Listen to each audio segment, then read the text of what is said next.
आज हमारे बीच आदरणीय राजयोगिनी उषा दीदी जी, अब ऐसे दिव्य महान विभूति जो लगभग गत 45 वर्षों से ईश्वरीय ज्ञान के द्वारा मनुष्य आत्माओं का मार्गदर्शन कर रही हैं और विश्व परिवर्तन के कार्य में संलग्न है।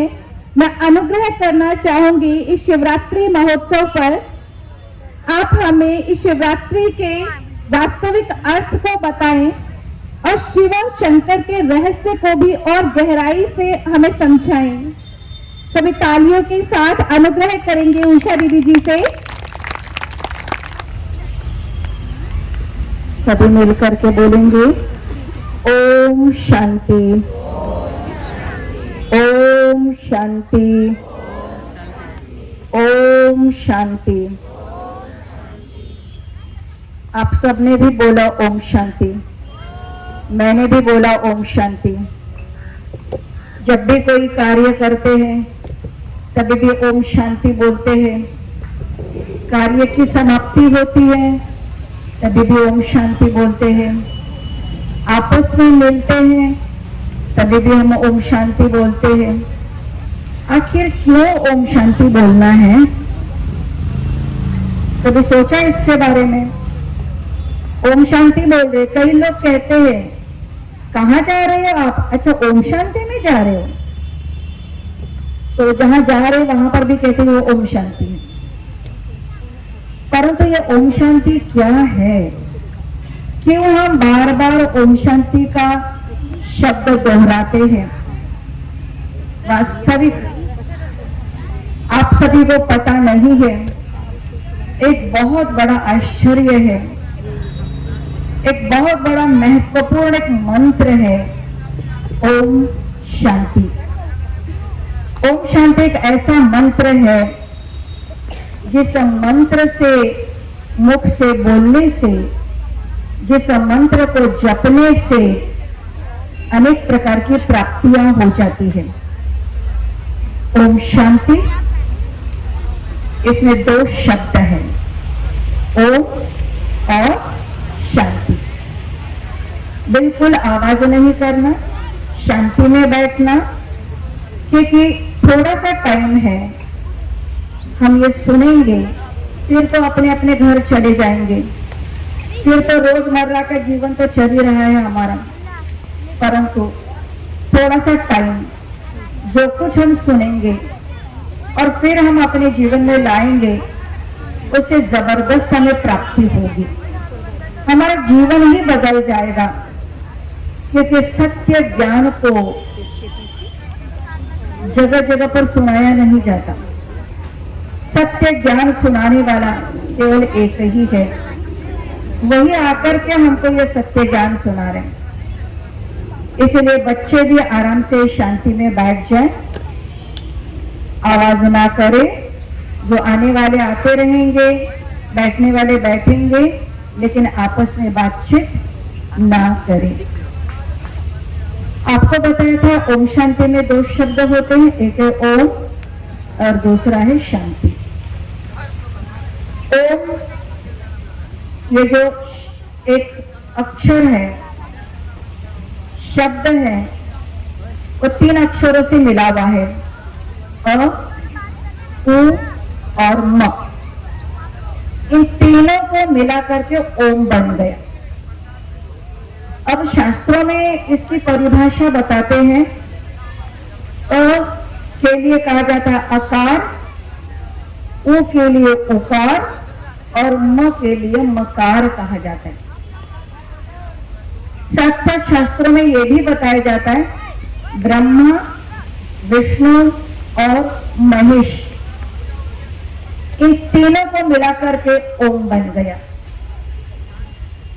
कई जगह पर ओम का अर्थ शून्य से किया जाता है। ये सारा जगत शून्य से पैदा हुआ और ये सारा जगत शून्य में ही विराम हो जाएगा। अब वास्तविक इस ओम का आसान अर्थ है, जो स्वयं प्रजापिता ब्रह्मा कुमारी ईश्वरीय विश्वविद्यालय में परमात्मा ने हमको आकर बताया है। बहुत आसान तरीका है। ओम का अर्थ है, ओम माना अहम आत्मा। ओम का अर्थ क्या है? संस्कृत शब्द है अहम आत्मा, माना मैं आत्मा हूं। अभी अभी आपको परिचय मिला, हम सभी शरीर हैं, शरीरों के अंदर विराजमान शक्ति आत्मा है। हम सभी आत्माएं हैं, तो मैं आत्मा हूं। और ओम के बाद शांति आ जाता है। इसका मतलब आत्मा का स्वधर्म क्या है? अभी अभी आपने सुना था, आत्मा का स्वधर्म शांति है। आत्मा स्वयं शांत स्वरूप है। इसीलिए हर एक मनुष्य, चाहे छोटा हो, बड़ा हो, पढ़ा लिखा, अनपढ़ा हो, गरीब हो, अमीर हो, कोई भी हो, किसी भी देश का, धर्म का, जाति का, वर्ण का हो, हर एक को क्या चाहिए? क्या चाहिए? लोग कहते धन चाहिए, मकान चाहिए, दुकान चाहिए, संतान चाहिए। जिनके पास सब कुछ है, फिर भी वो क्या चाहते हैं? क्या चाहिए इंसान को? सबसे पहली चीज चाहिए शांति। अगर सारी चीजें मेरे पास है लेकिन मेरे पास शांति नहीं है, तो ऐसा जीवन क्या करना है? तो क्या चाहिए हमको? शांति। अशांत हम कितनी देर रह सकते हैं? जब अशांत हो जाते हैं तो क्या कहता है इंसान? बस भगवान अब शांति दे। जब कोई आत्मा शरीर छोड़ करके चली जाती है, तब भी क्या कहते हैं? भगवान इस गई हुई आत्मा को शांति दो। तो मरने के बाद भी क्या चाहते हैं? शांति। तो जीते जी शांति नहीं चाहिए क्या? जीते जी शांति चाहिए ना। मरने के बाद किसने देखा शांति मिलती नहीं मिलती? पहले जीते जी प्राप्त करना है। तो शांति आत्मा का स्वयं का धर्म है। हम अपने को आत्मा समझेंगे तो आत्मा स्वयं में शांत स्वरूप होने के कारण हमारे जीवन में शांति आ जाएगी। तो ओम शांति माना मैं आत्मा शांत स्वरूप हूं। तो इसके 3 अर्थ हैं। पहली है मैं आत्मा शांत स्वरूप हूं। दूसरा है मैं आत्मा किसकी संतान हूं? सर्वशक्तिमान परमपिता परमात्मा की मैं संतान हूं। ये दूसरी शांति है, क्योंकि परमात्मा शांति का सागर है। शांति के सागर की मैं संतान हूं। और तीसरी बात है मैं कहां की रहने वाली हूं आत्मा? तो इस 5 तत्वों की दुनिया से पार दूर, आकाश तत्व से भी परे, सूक्ष्म लोक से भी दूर, उस शांति धाम की मैं रहने वाली हूं। तो मेरा निवास स्थान कहाँ का है? शांति धाम। इसलिए जब भी कोई आत्मा शरीर छोड़ करके जाती है तो क्या कहते हैं? फलाना ऊपर गया। ऐसे बोलते हैं ना कि नीचे गया, ऊपर। तो ऊपर कहाँ? मूल निवास स्थान ऊपर की ओर है, आत्मा का मूल निवास स्थान। तो आत्मा शांति धाम की रहने वाली है। ये 3 बातें हैं जब ओम शांति का उच्चारण करते। ओम शांति जब बोलते हैं तो 3 बातें याद आनी चाहिए। पहली बात बोलो मैं आत्मा शांत स्वरूप हूं। बोलो सभी। दूसरी बात है मैं आत्मा शांति के सागर की संतान हूं।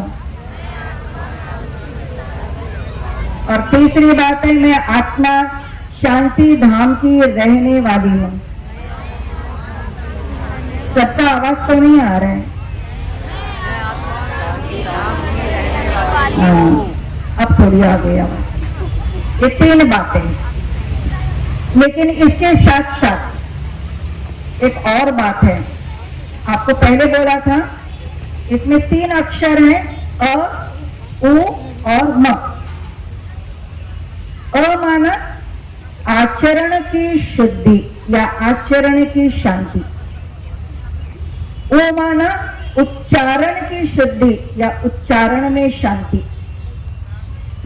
और म माना मन की शुद्धि व मन की शांति। जब भी ओम शांति बोलते तो 3 बातों पर अटेंशन रखना है। मेरा आचरण कैसा है? मेरा आचरण शुद्ध होना चाहिए। मेरे आचरण में शांति हो। जहां शांति नहीं होगी वहां क्या होगा? तेरी मेरी लड़ाई झगड़ा संघर्ष होगा। इसीलिए क्या करना चाहिए? मेरे हर आचरण में शांति हो। दूसरा है ओनाना उच्चारण।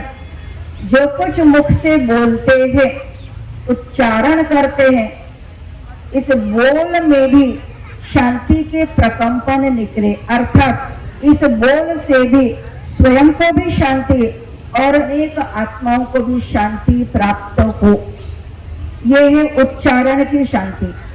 परंतु ऐसा नहीं होता है। हमारे मुख से पता नहीं हम क्या क्या बोलते रहते हैं, जिससे वातावरण में चारों ओर अशांति फैल जाती है। तो हमें क्या अटेंशन देना है? मेरे बोल से चारों ओर का वातावरण शुद्ध एवं शांत हो जाए। तीसरा है माना मन की शांति। अब आचरण में और उच्चारण में शांति कब आएगी? जब तक मेरे मन में शांति ना हो तब तक मेरे आचरण में, मेरे कर्म में शांति नहीं आ सकती। इसीलिए क्या कहते हैं? पहले मन कैसा होना चाहिए? शांत हो। लेकिन आज संसार के अंदर कौन सा ज्यादा प्रॉब्लम है? सबसे ज्यादा प्रॉब्लम कहां पर है? किसी को भी पूछो क्या करे, टेंशन है, टेंशन। क्या करे, डिप्रेशन है। वो कहाँ होता है? टेंशन और डिप्रेशन कहाँ होता है? मन में होता है ना। मन भटकता है, मन चलता रहता है, मन टिकता नहीं है। ये सारी बातें क्या दर्शाती हैं? तभी तो मन के अंदर तनाव उत्पन्न होता है। साधारण महिलाएं घर गृहस्थ को चलाने वाली, आज उनके मुख से भी यही सुनाई देता है। क्या सुनाई देता है? ये बहुत टेंशन है, बहुत टेंशन है, क्योंकि मन कितना कमजोर हो चुका है। तो इसीलिए मन को जब तक हम शक्तिशाली ना बनावे तो मन के अंदर शांति कभी आ नहीं सकती। तो क्या करना चाहिए? मन की शांति। और मन की शांति कब आएगी? जब तक हम अपने को आत्मस्मृति में नहीं टिकाएंगे, जब तक हम अपने को आत्मा नहीं समझेंगे, क्योंकि आत्मा का ही गुण है, आत्मा शांत स्वरूप है। इसीलिए आत्म स्वरूप में टिकेंगे, अपने को आत्मा समझेंगे, तो आत्मा का स्वाभाविक गुण है, आत्मा शांत स्वरूप है, तो अंदर में शांति आएगी। तो इसीलिए ओम शांति बहुत बड़ा मंत्र है। हम बार बार मुख से ओम शांति बोलते जाए, लेकिन ओम शांति बोलते समय ध्यान रखें कि मेरे मुख से तेरी मेरी वाले शब्द, नेगेटिव शब्द, लड़ाई झगड़ा करने वाले, गाली गलौज करने वाले शब्द ना निकले। ये अटेंशन हम दें। तो आज हम सभी यहाँ पधारे महाशिवरात्रि के उपलक्ष्य में। महाशिवरात्रि है 1 तारीख को, 1 मार्च को। सभी जानते हैं ना 1 मार्च की शिवरात्रि है। 1 मार्च की शिवरात्रि हम सभी मनाएंगे। सारा भारत वर्ष ये महाशिवरात्रि मनाएगा। लेकिन इस महाशिवरात्रि का सही और यथार्थ क्या है? क्यों मनाना चाहिए महाशिवरात्रि? इसके पीछे कौन सा राज है? महाशिवरात्रि 1 दिन की होती है। इस 1 दिन की हम शिवरात्रि मनाते हैं और उस दिन हम क्या क्या करते हैं, आज हम इसी के बारे में जानेंगे, ताकि 1 तारीख को जब हम मनाएंगे तो उसको अर्थ को लेकर के हम मनाएंगे। जब हम शिवरात्रि उच्चारण करते हैं तो शिवरात्रि में 2 शब्द आते हैं, शिव और रात्रि। शिव नाम है, उसके पीछे रात्रि शब्द लगा हुआ है। अब वास्तविक ये कौन सी रात्रि है? दिन होता है और रोज रात्रि होती है। वास्तविक इस दिन रात्रि का कोई संबंध नहीं है। फिर ये कौन सी रात्रि है? तो परमात्मा हमें समझाते हैं, हम मानव प्राणी, हम आत्मा है, जन्म पुनर्जन्म के चक्र में आते आते आते आते जब धीरे धीरे धीरे धीरे हमारे अंदर की अच्छाइयां खत्म होने लगती है, हमारे अंदर के गुणों का ह्रास होने लगता है, लक्षण खत्म होने जाते हैं और हम चारित्रहीन बन जाते हैं। इसके पहले आपने सुना था कि जब जब इस धरती पर अधर्म छा जाता है, जब मानव धर्म भ्रष्ट और कर्म भ्रष्ट हो जाता है, ऐसे समय पर परमात्मा कौन है इसका यथार्थ परिचय किसी को भी नहीं है। आज मानव कहते ये भी भगवान, वो भी भगवान, वो भी भगवान, सबको ही भगवान मान करके बैठा हुआ है। जो स्वयं भगवान, जो देने वाला दाता, सृष्टि का क्रिएटर, रचयिता, परंतु कौन है ये पता नहीं है। जब ऐसी स्थिति में मनुष्य मूंझा हुआ है, अंधश्रद्धा, अंधविश्वास, अंध परंपराओं में धक्के खाने लगता है, जब ऐसी स्थिति हो जाती है तो स्वयं निराकार परमात्मा, जो दिव्य ज्योति है, जो अजर अमर अविनाशी है, जो केवल एक लाइट है, एक शक्ति है, वो निराकार परमात्मा शिव इस धरती पर आता और इस धरती पर आते हैं, पर तो है तो निराकार, वो हमारे सदृश गर्भ में आकर के जन्म प्राप्त नहीं करते। लेकिन हम सभी मानव जाति का कल्याण करने के लिए, हम बिगड़े हुए लोगों को सुधारने के लिए परमात्मा को आकर के इस कलियुगी, इस पतित पापी दुनिया में से एक मनुष्य आत्मा को चुनना होता है। परमात्मा उस साधारण मानव तन का आधार लेकर के उसके मुख से हम ये सत्य ज्ञान सुनाते हैं।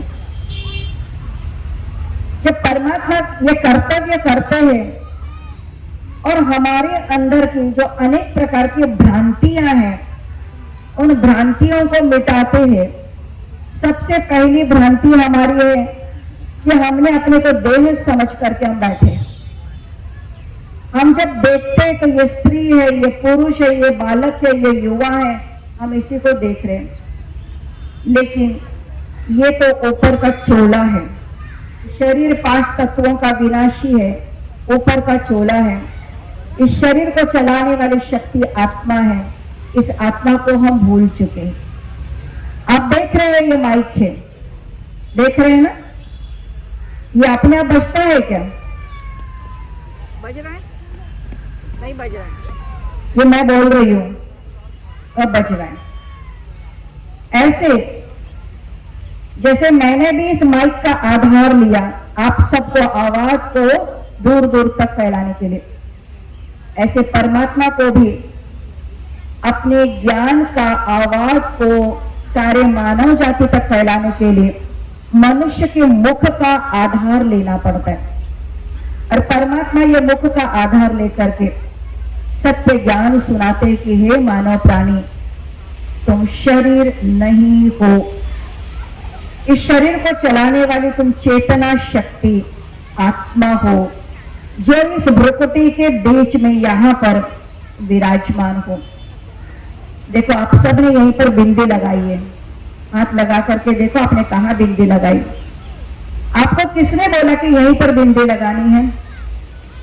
कल से आप यहां लगाना, या तो यहां पर नहीं, यहां नहीं, तो यहीं पर क्यों लगाना है? लगा रहे हम क्योंकि रसम है, हम अदा करते आ रहे। वास्तविक आत्मा यहां पर है। आत्मा की स्मृति हम भूल चुके, केवल बिंदी लगा रहे हैं, परंतु आत्मा यहां पर है। तो परमात्मा ने हमें यह संदेश दिया, हे मनुष्य प्राणी, जो भूल तुमने की कि मैं शरीर हूं, मैं स्त्री हूं, मैं पुरुष हूं, मैं इंजीनियर हूं, मैं डॉक्टर हूं, मैं वकील हूं, नहीं, तुम कौन हो?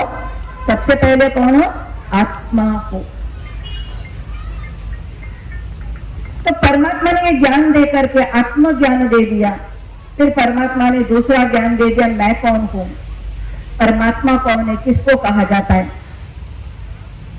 हम सभी कहते हैं ये भी भगवान, वो भी भगवान, वो भी भगवान।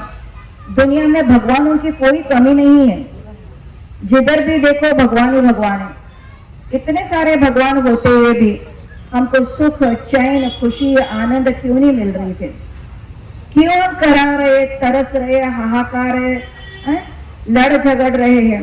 अगर भगवान सब जगह पर है तो यहां तक भी लोगों ने कहा तेरे में भी है, मेरे में भी है। अरे हर एक के अंदर भगवान बैठा हुआ है, तो लड़ाई झगड़ा खून खराबा कौन कर रहा है फिर? या भगवान ही कर रहे हैं सब कुछ? यही तो हमारी बहुत बड़ी गलती हो चुकी है। और जब दुख के घड़ी आती है तो हम क्या कहते हैं? हे भगवान। तब क्या कहते हैं? ऐसे बोलते हैं ना, क्या कहते हैं? मेरे अंदर के भगवान, ऐसा तो नहीं बोलते। तब हे भगवान, तो ऊपर की ओर देखते हैं, है ना? जब पूछा जाता है भगवान कितने हैं, तो क्या कहते हैं? साईं बाबा ने भी क्या बोला? सबका मालिक, कि अनेक है, कि 8, 10, 12 है। अब बोले कि सबका मालिक, सभी हाथ खड़ा कर, सबका मालिक पक्का? पक्का एक ही है, एक ही है। देखो, आप भी जानते हो कि सबका मालिक एक है। इस संसार का, इस सृष्टि का रचयिता केवल एक ही है। और वो कैसा है? वो देहधारी नहीं है, हमारे सदृश नहीं है। हमारे जैसा होता तो उसके और हमारे में क्या फर्क होता? नहीं, परमात्मा निराकारी है, दिव्य ज्योति है। इसीलिए दिव्य ज्योति का प्रतीक शिव के मंदिर में शिवलिंग गोल पत्थर के रूप में दिखाया गया। हम सभी उसकी पूजा करते हैं, वो निराकार परमात्मा शिव। बाकी सभी मंदिरों में मूर्तियां होती है, लेकिन शिव मंदिर में केवल गोल गोल पिंडी होती है। वह निराकार का प्रतीक है, दिव्य ज्योति का प्रतीक है। तो परमात्मा ने दूसरा हमें दूसरी समझ दी कि मैं कौन हूं। परमात्मा ने कहा मैं निराकारी दिव्य ज्योति हूं, परम आत्मा हूं। और परमात्मा ने यह भी बताया कि आपका और मेरा क्या संबंध है, क्यों हम उस परमात्मा को याद करते हैं। परमात्मा हमारा माता पिता है। भक्ति मार्ग में भी हमने कहा, क्या कहा? त्वमेव मातश्च पिता त्वमेव, त्वमेव बंधुः सखा त्वमेव। वो परमात्मा माता पिता बंधु सखा स्वामी सहायक सदगुरु रक्षक सर्व संबंधों से जुड़ा हुआ है। लेकिन सर्वश्रेष्ठ संबंध है, वो पिता है और हम उसके बच्चे हैं। पिता और पुत्र का हमारा रिश्ता है। पुत्र को ही पिता से प्राप्ति होती है। यहां पर भी हम सभी आत्मिक रूप में उस परमात्मा पिता के पुत्र हैं। इसीलिए लोगों ने भी कहा, हिंदू मुस्लिम सिख ईसाई सब आपस में कि बहन बहन है कि भाई बहन है? भाई भाई बोला। अब भाई भाई किस हिसाब से? आत्मिक रूप में हम सभी आपस में एक परमात्मा की संतान होने के नाते भाई भाई है। ठीक है ना? तो परमात्मा हमारा भी परिचय देते और अपना भी परिचय देते। साथ में कौन सा कर्तव्य करना चाहिए, घर गृहस्थ में रहते हुए कौन से कर्म करने चाहिए, परमात्मा हमें कर्म की भी सीख देते हैं। कर्म करते हुए कैसे हमें अपने मन बुद्धि से उस परमात्मा पिता को याद करना है, ये भी हमें बता देते। तो इस प्रकार से हमारे अंदर के, हमारे भीतर के, मानव जाति के अंदर के इस अज्ञान के अंधकार को परमात्मा ने आकर के मिटाया। ये कर्तव्य परमात्मा ने किया था। उन्हीं के यादगार में हम क्या करते हैं, एक दिन की शिवरात्रि मनाते हैं। कौन सी रात्रि? अज्ञान रूपी रात्रि। उजाला तो है, सूरज तो आ गया, लेकिन फिर भी हमारे भीतर में क्या है? अंधेरा है। क्यों? क्योंकि अपने को शरीर समझ करके बैठे हैं, ये अंधेरा है। अब परमात्मा ने हमें उजाला हमारे भीतर में किया कि तुम आत्मा हो। तब हम अपने भीतर देखना शुरू कर देते हैं। अपने अंदर में जब हम जांच करते हैं तो पता पड़ता है कि मैं कौन हूं, मैं कहां की हूं, मैं किसकी संतान हूं। तो ये जो अज्ञान की रात्रि को खत्म किया, इसीलिए शिव रात्रि मनाते हैं। शिव का अर्थ है सबका भला करना, सबका कल्याण करना। शिव माना मंगलकारी, कल्याणकारी है। अब शिवरात्रि में हम आखिर करते क्या है? एक दिन की शिवरात्रि मनाते। क्या बोलते हैं हम? आज हमारी शिवरात्रि है, ऐसा ही बोलते हैं ना?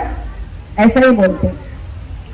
और शिवरात्रि में शिव के मंदिर में जाते, जहां गोल गोल पिंडी शिवलिंग होता है, उसी की पूजा करते हो ना?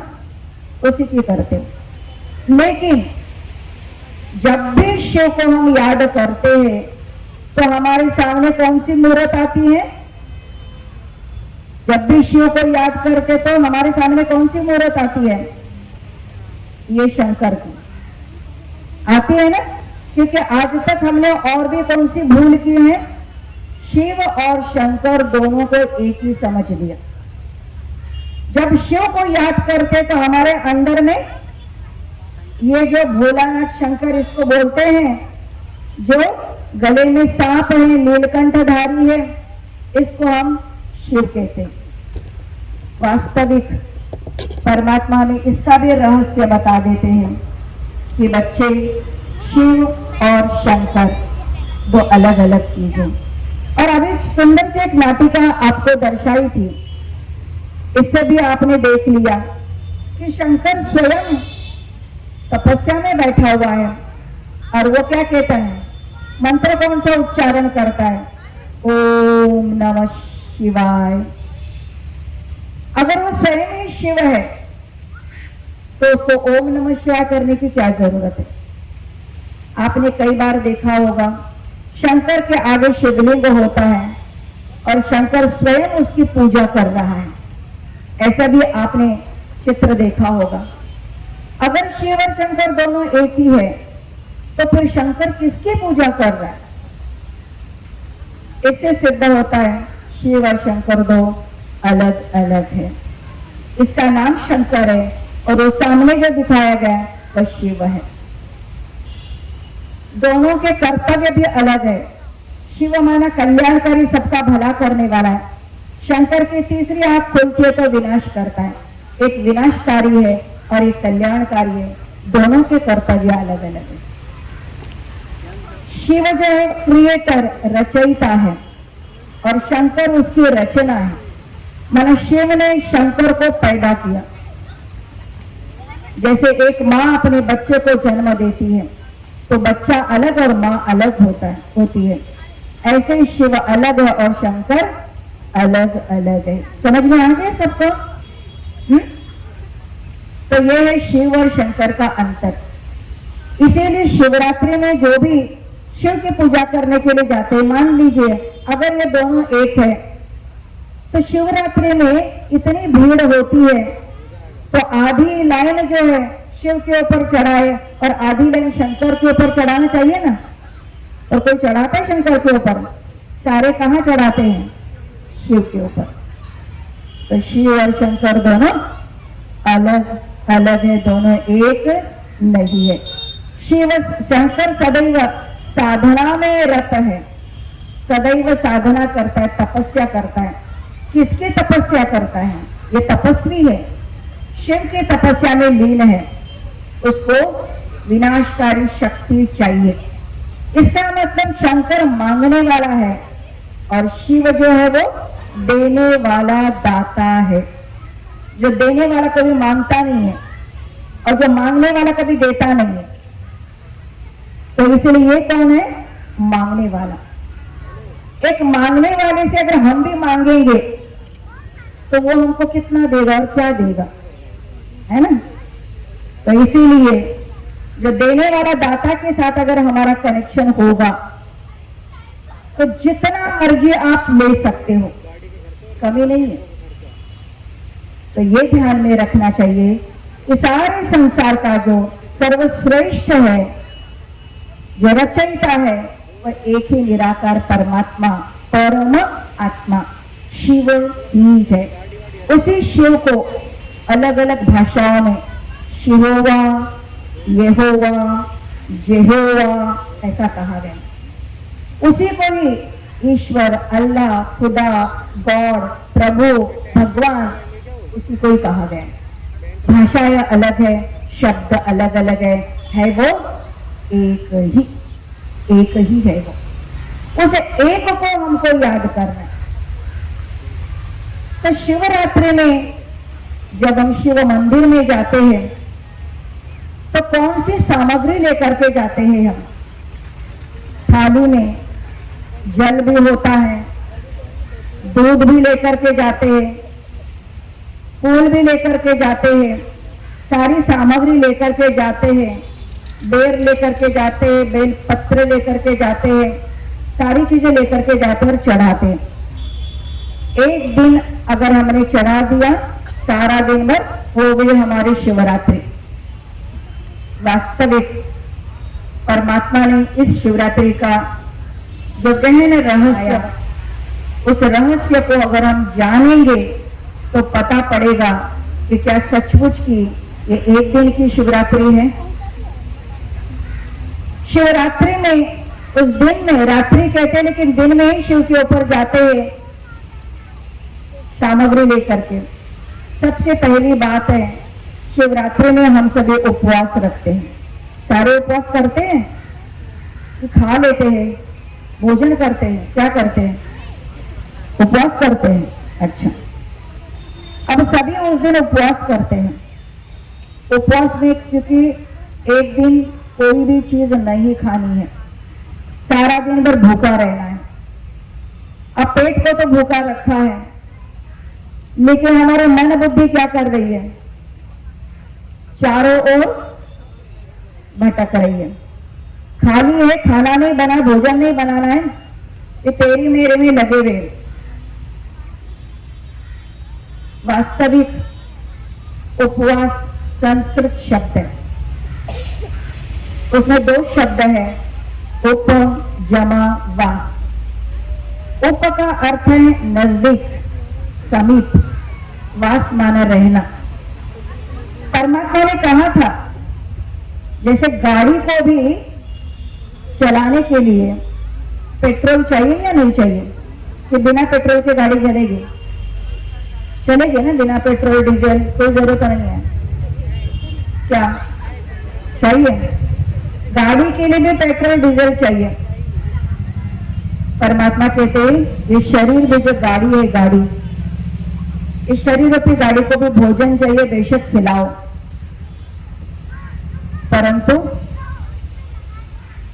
आत्मा, परमात्मा ने कहा आत्मा जो है मन बुद्धि सहित है। वो कहता है कि अपने मन और बुद्धि को तुम इधर उधर भटकाने के बजाय मेरे में लगाओ। चाहे भजन, कीर्तन, प्रवचन, चाहे उसका नाम लेकर के उसके गुणगान करो, उसकी महिमा करो, उसका जाप करो, किसी भी तरीके से उस एक परमात्मा को, निराकार परमात्मा को सच्चे दिल से याद करो। खाओ पियो भले, अगर नहीं खाओगे एक दिन में तो कोई बड़ी बात नहीं है, क्योंकि वैसे भी तो शरीर को ठीक रखने के लिए एक दिन नहीं खाएंगे तो भी बहुत अच्छी बात है। परंतु केवल पेट को भूखा रखना ही शिवरात्रि नहीं, उपवास नहीं है। पेट को भूखा रखो शरीर को स्वस्थ रखने के लिए, लेकिन मन को स्वस्थ रखना है तो मन और बुद्धि को परमपिता परमात्मा शिव में लगाना है। यह है सच्चा उपवास। उसके समीप जाना, उसके पास रहना, उसकी महिमा करना, उसके कीर्तन करने, उसके गुणगान करने, उसकी याद करनी है। फिर हम क्या करते हैं, शिवलिंग के ऊपर जल चढ़ाते हैं। सारे लोग जल चढ़ाते हैं ना, जल चढ़ाते है तो वो पत्थर का शिवलिंग, चाहे कितना भी हम जल चढ़ाओ तो भी वो जल कहां जाएगा, नीचे चला जाएगा। शिव बाबा कहते हैं बच्चे, इस जल को चढ़ाने की बात नहीं थी। लोग जाते गंगा में जाकर डुबकी लगा करके आ जाते हैं, सोचते पावन बन जाएंगे। आज तक इतने लोग डुबकी लगा करके आ रहे हैं, तो पावन बना है क्या? आप में से भी कितने लोग गए होंगे गंगा, नहा करके आए होंगे, हो गए पावन?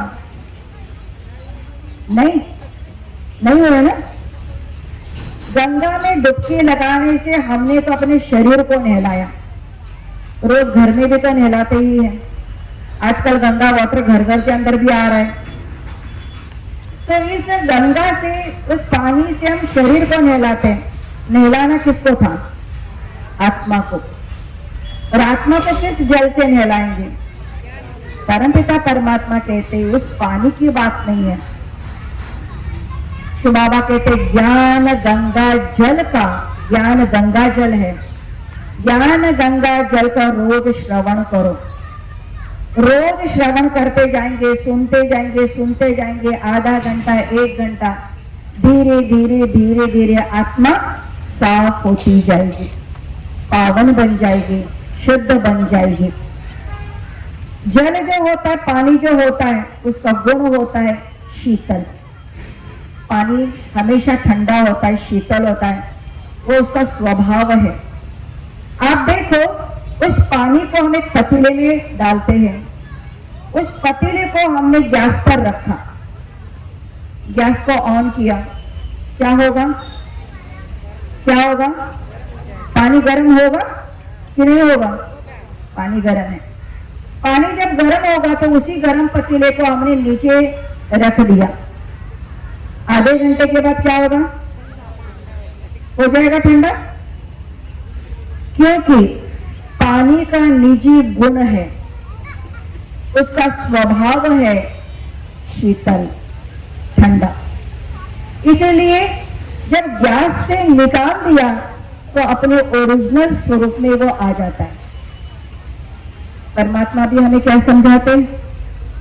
तुम आत्मा हो। आत्मा का ओरिजिनल स्वरूप, ओरिजिनल गुण कौन सा है? शांत स्वरूप है। आत्मा शीतल है। लेकिन अपने को शरीर समझने से काम, क्रोध, लोभ, मोह, अहंकार रूपी इस चूल्हे पर, अग्नि पर आ जाती है, विकारों के अग्नि पर आ जाती है, तो क्या हो जाता है? गर्म हो जाती है। थोड़ी थोड़ी बातों में क्या हो जाते हैं? टेम्परेचर बढ़ जाता है, बढ़ता है ना टेम्परेचर। इसलिए परमात्मा ने क्या कहा कि अपने आत्मिक स्वरूप में स्थित हो जाओ, तो क्या होगा? आपका जो गुण है, ओरिजिनल गुण, शीतल और ठंडे हो जाएंगे। लोगों ने क्या किया? खुद को तो शीतल और ठंडा नहीं बनाया, लेकिन एक शीतला देवी की मूर्ति बनाई, मंदिर में रखी, और वो शीतला देवी की पूजा कर रहे हैं, है ना। और वो शीतला देवी को भोग भी कौन सा लगाते हैं? जो एक दिन पहले का बना वो बासा, वो ठंडा, कहते ठंडा भोग, और खाते भी ठंडा है। वास्तविक क्या है? वो वाली बात नहीं। अपने आप को शीतला देवी बना दो।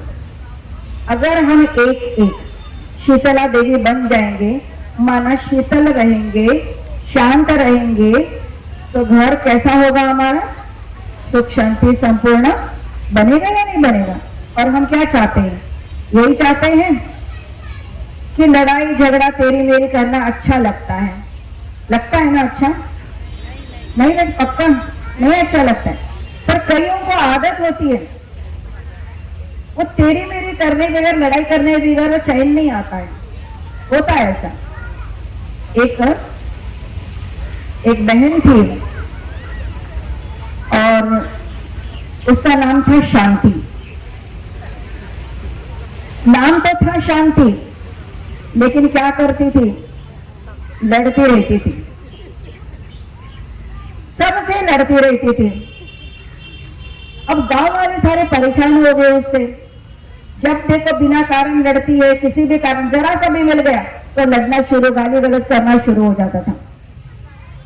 अब सारे गांव वाले इतने परेशान, तो फिर सारे गांव वालों ने एक मीटिंग रखी और फिर सोचा कि अब क्या किया जाए।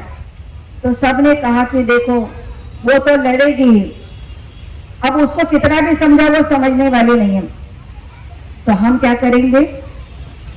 हम उससे बात नहीं करेंगे। समझ में आ गया? हम बात ही नहीं करेंगे। अगर वो आती हुई देखेंगे ना, रास्ते से आ भी रही है, तो आप अपना रास्ता मोड़ लो। ठीक है, ये तय हो गया। अब क्या हो गया? अब नेक्स्ट डे, अब जब भी सारे लोग अपने कार्यों में तो बिजी हैं, कोई पानी ला रहा है, क्योंकि उस समय पहले के जमाने में पानी तो जाकर के कुएं से, नदी से लाना पड़ता था। तो फिर लोग तो अपने कार्य व्यवहार में जा रहे थे, लेकिन वो देखते कि आज जो भी देखती है, तो वो कोई सारे के सारे मुंह मोड़ रहे हैं, कोई बात ही नहीं करे, कोई कुछ बोल ही नहीं रहा है। और जैसे दूर से ही वो आते हुए दिखाई देते थे ना, तो रास्ता मोड़ लेते थे। अब वो भी तो परेशान हो गई, क्योंकि सारा दिन शाम हो गई, किसी से लड़ाई नहीं हुई। अच्छा लगा ना? तो क्या हो गया? अब उसको चैन नहीं आया, तो उसने क्या किया? एक कुआं था, कुआं। अब कुएं के पास गई, उसने झांक करके देखा, उस कुएं में पानी था। और उसने क्या किया? पत्थर लिए और जोर से कुएं में पानी में डाला। तो पत्थर गया तो उसकी आवाज क्या है? टुबक आ गई ना, बस। अब ये टुबक आ गई आवाज, तो टबू टुबक तेरा बाप टुबक, गाली देना शुरू हो गया उसने।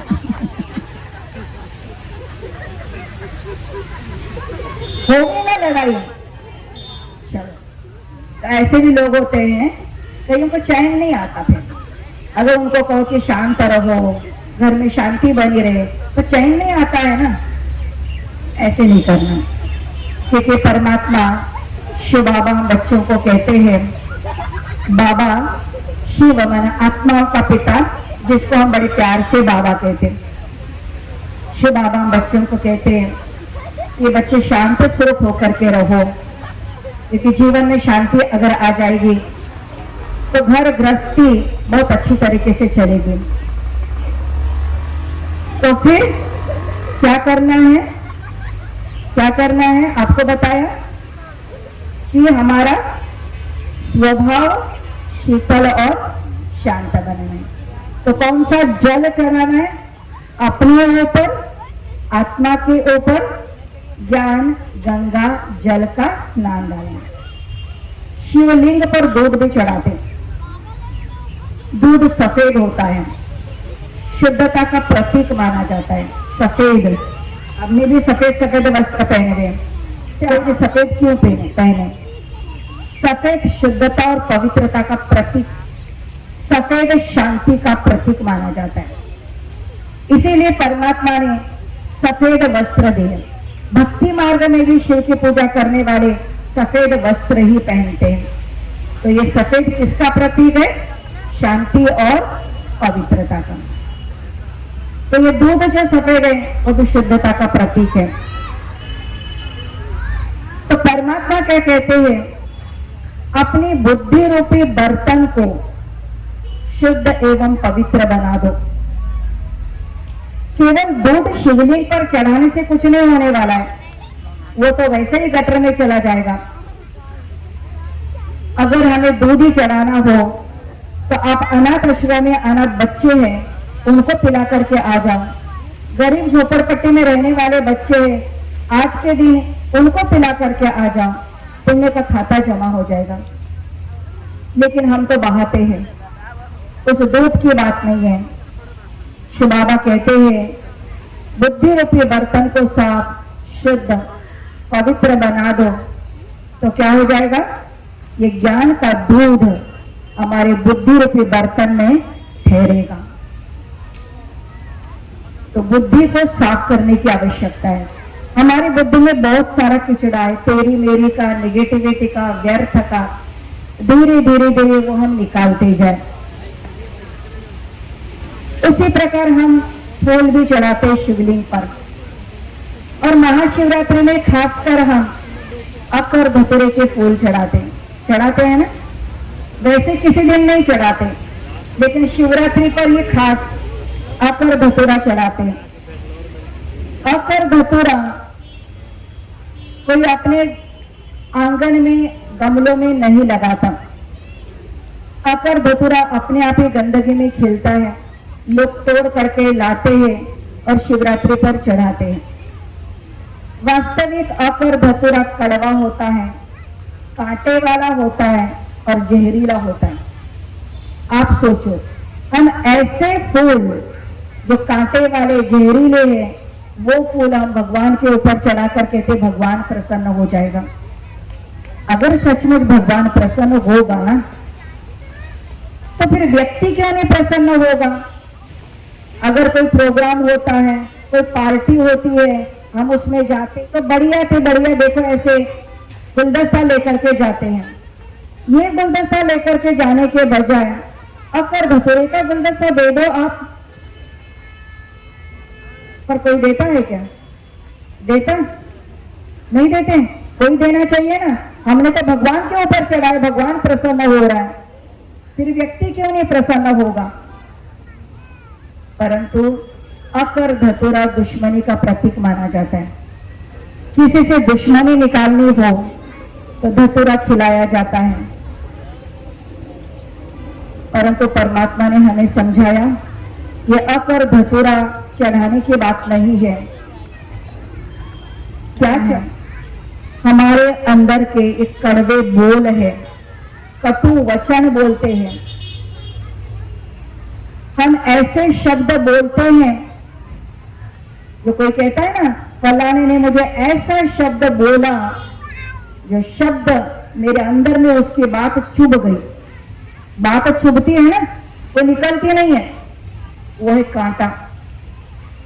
और ईर्ष्या, द्वेष, नफरत, घृणा, ये जहर है, जहर।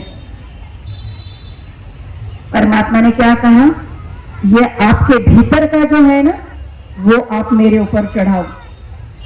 हमने वो तो नहीं चढ़ाया, वो तो हमारे अंदर ही है।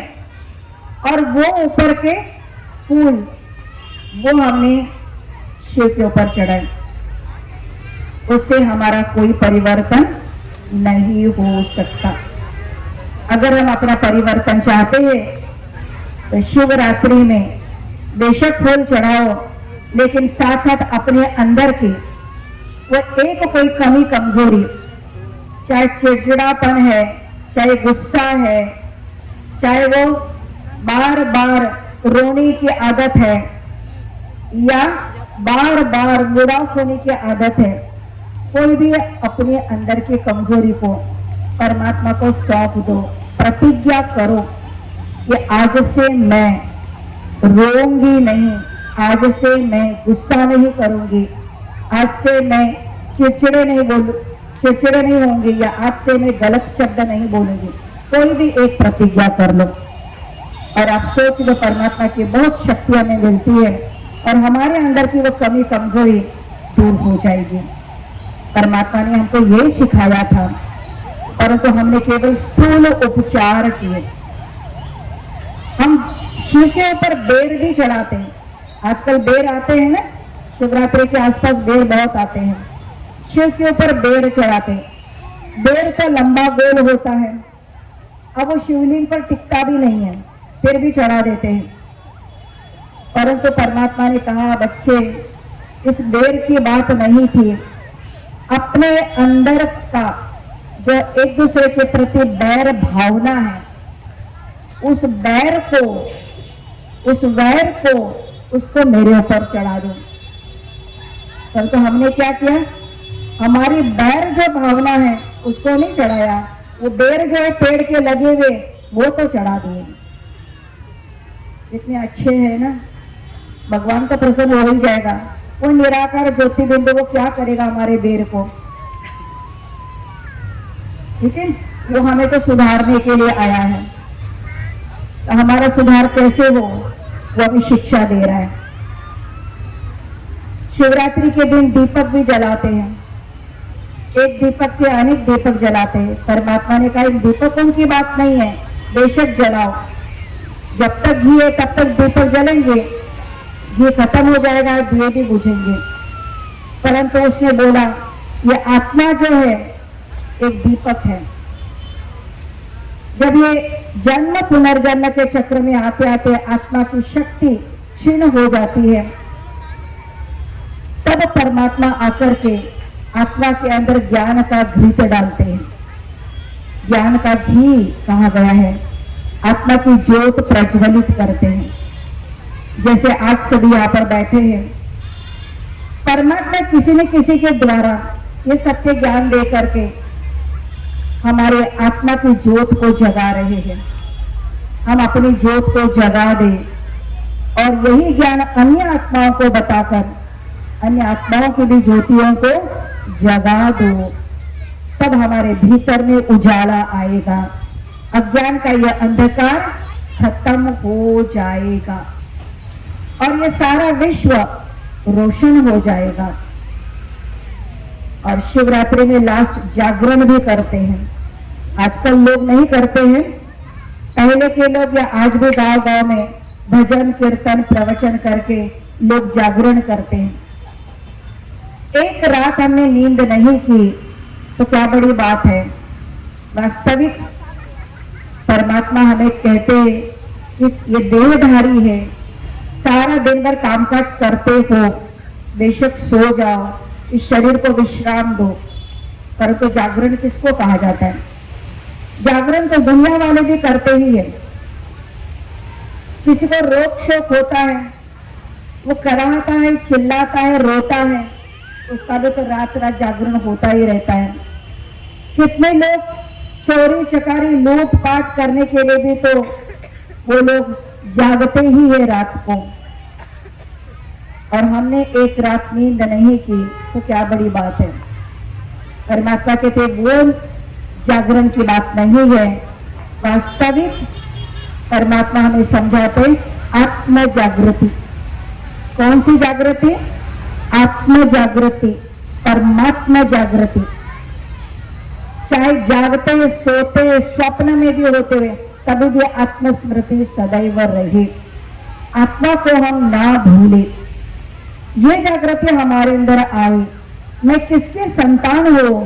सर्वशक्तिमान परमपिता परमात्मा की मैं दिव्य संतान हूं, ये जागृति हमारे अंदर हो। इस प्रकार की शिवरात्रि, ये कोई एक दिन की शिवरात्रि नहीं है, ये हमारे सारे जिंदगी की शिवरात्रि है। हर पल, हर क्षण, सारे जिंदगी की हर श्वास हमारी ये शिवरात्रि है। रोज अटेंशन देना है कि मेरे अंदर के इस आत्मा के दीपक को मुझे जगाना है। आत्मा के ऊपर ज्ञान गंगा का स्नान डालना है, अर्थात तो रोज मुझे इस ज्ञान को श्रवण करना है, आत्मा को साफ करना है, बुद्धि रूपी बर्तन को शुद्ध बनाना है। ये रोज हमें अटेंशन देना है, आपस में प्रेम से रहना है, हमारे अंदर का बैर भाव को खत्म करना है। तब ये सारा संसार सुंदर बन जाएगा और वो संसार इस धरती पर आएगा जिसकी परमात्मा भी मनोकामना करते हैं कि वो स्वर्णिम संसार जहां सारे ही दैवी गुणों वाले मनुष्य देवी और देवताओं के रूप में होते हैं, चैतन्य में होंगे। आज तो केवल मंदिरों में देखते हैं जड़ मूर्ति के द्वारा, वही देवी देवताएं चैतन्य रूप में इस धरती पर विचरण करेंगे और वो कोई ऊपर से नहीं आएंगे, वो हम लोगों में से ही होंगे जो अपने भीतर में अच्छाइयों को भरेंगे, दिव्यता को भरेंगे, दैवी गुणों को लाएंगे, दैवी लक्षणों को लाएंगे, अपने अंदर के पाप कर्मों को विकर्मों को उस परमात्मा की याद में भस्म करेंगे। घर गृहस्थ में रहते हुए सुख शांति चैन से अगर हम रहना चाहते हैं, इस वर्तमान समय में भी घर को स्वर्ग बनाना चाहते हैं, तो आत्मिक स्थिति में स्थित होकर के परमात्मा की सदैव याद में रहे, हर कर्म करते हुए परमपिता परमात्मा शुभ हुक्म सच्चे दिल से याद करे, हमारे दिल को साफ स्वच्छ पवित्र बना दे, मन हमारा सरल और शुद्ध हो, यही हम अटेंशन दे। तो वो दिन दूर नहीं है जो कहा जाता है कि इस धरती पर वो भी समय होगा जहां घी और दूध की नदियां बहेगी, जहां सोने की चिड़िया कहते थे इस भारत भूमि पर बसेरा करती थी, वो सोने की चिड़िया, वो सत्य की दुनिया और स्वर्ग की दुनिया इस धरती पर आएगी और वो लाने वाले हम सभी होंगे। तो यही आप सबके प्रति शुभ भावना और शुभ कामना करते हैं कि आप परमात्मा की याद में उसके साथ सर्व संबंध जोड़ करके उसकी सच्ची याद करो और अपने जीवन को सुखमय बनाओ, श्रेष्ठ बनाओ, क्योंकि जाते समय हम और कुछ भी नहीं लेकर के जाएंगे। जाते समय केवल श्रेष्ठ कर्म, श्रेष्ठ संस्कार और पुण्य की पूंजी ही हमारे साथ आएगी, उसी को ही हम जमा करें और अपने आत्मा का कल्याण करें और अन्य आत्माओं का भी हम अवश्य कल्याण करें। तो इस कल्याण को करने के लिए प्रजापिता ब्रह्मा कुमारी ईश्वरी विश्वविद्यालय आली विहार की शाखा यहीं पर नजदीकी जगदम्बा कॉलोनी में जो सेंटर है, उस सेंटर पर 7 डेज का कोर्स होता है, आप जरूर अवश्य आए, उसको विस्तार पूर्वक सुने। यहाँ पर कोई फीस नहीं लगती है, कोई खर्चा नहीं है, लेकिन अपने जीवन का कल्याण हो जाएगा।